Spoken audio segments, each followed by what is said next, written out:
At first, the logs which are coming through our different services, different systems, different environments, they are categorized, collected, and structured through the open telemetry.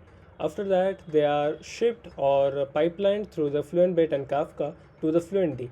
FluentD adds and enhances these logs with some metadata such as geolocation, region, and server info. After that, these logs are passed to Elasticsearch. Elasticsearch stores the logs for easy retrieval, and these logs are passed to the Kibana, where you can actually visualize the data. On the Kibana, we have made this sample dashboard. This is not an actual dashboard with the dummy data, on which you can see there are different services which so our different APIs, so huge APIs are categorized based on the services like authentication service APIs, account service APIs, payment service APIs, and so on. So here on the main dashboard, you can see the overview of a particular service, such as the success rate. This is the overall success rate, average success rate of all the APIs in a particular service. After that, the response time, the current active users of all the APIs, and the risk score. The risk score is calculated and assigned to a particular service by the ML model, which is based on the success rate, response time, and the traffic going on a particular APIs. So after that, on the main dashboard, you can see there is a view alerts where you can, if any critical alerts happen, you can clearly see them on the main dashboard. First, let me explain the whole dashboard and then we will see how the alerts are shown. So on the main dashboard, we have the AI assistant feature. So this AI assistant is trained on the previous data models, the errors and their solutions. So whenever an anomaly occurs, the user can take help of the AI chatbot to find out the potential solutions of the root cause. So the AI assistant will help us to analyze and to solve the particular anomaly. After that, we have the global health option. So global health option will show us the health status or the healthiness of different servers across the world. So when the APIs are coming from a specific source, our FluentD adds the region and environment in every API. And here we can see if a particular from a particular region, the APIs are having the higher error rates, we can classify this region as a degraded region, healthy region, or critical region. After that, we have three different environments which we can monitor. First is the production, second is the staging, and third is the development. We can also see that the data based on the timeline. So last 24 hours, last 7 days, and last 30 days. After that, let's move on to the alert system. So here we can see the different alerts or the anomalies which are present in the current system. So there are alerts such as critical alert, security based alerts, predictive alerts, and so on.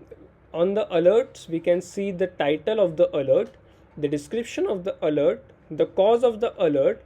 This all data is provided by the ML model which is trained. After that, we can see the predictive alerts have an extra field which is a prediction based on. So it will give the points on which the model has predicted these errors. So here we can see the alerts are classified based on the services, such as this alert is account service alert, this alert is a risk and compliance service alert. So the classification helps us to reach out the correct person who will solve these types of alerts. So this alert notification will only go to the account service team, and so on. So after that, we have two options here. One is a view affected API and second is a get AI help. By clicking on this, you will directly redirect to the specific endpoint causing this error. So here you can see, or after clicking on get AI help, you can take help of AI chatbot to solve this particular issue. So let's move on to a specific service. So in a specific service, you can see the total request of all the APIs, success rate, average response time. These are the threshold values which are dynamically adjusted by our ML model.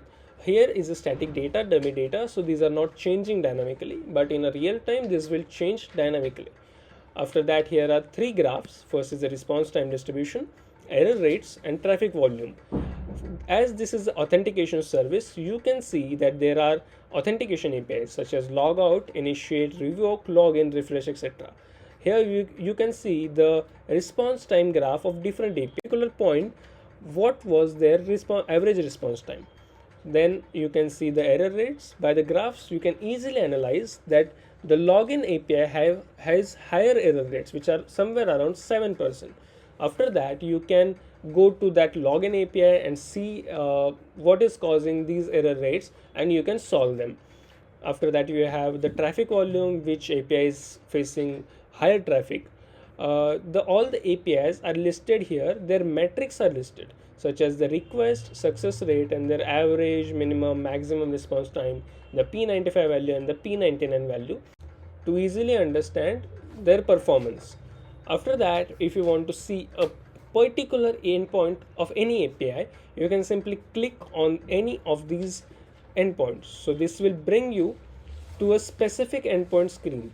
So on this screen, you can see the details of only one single particular API, such as the token API. So on token API, you can see their dynamic thresholds, you can see the response time graph, you can see the error rates, which is 400 or 500 error rates, and the traffic volume. Also, you can see the recent logs.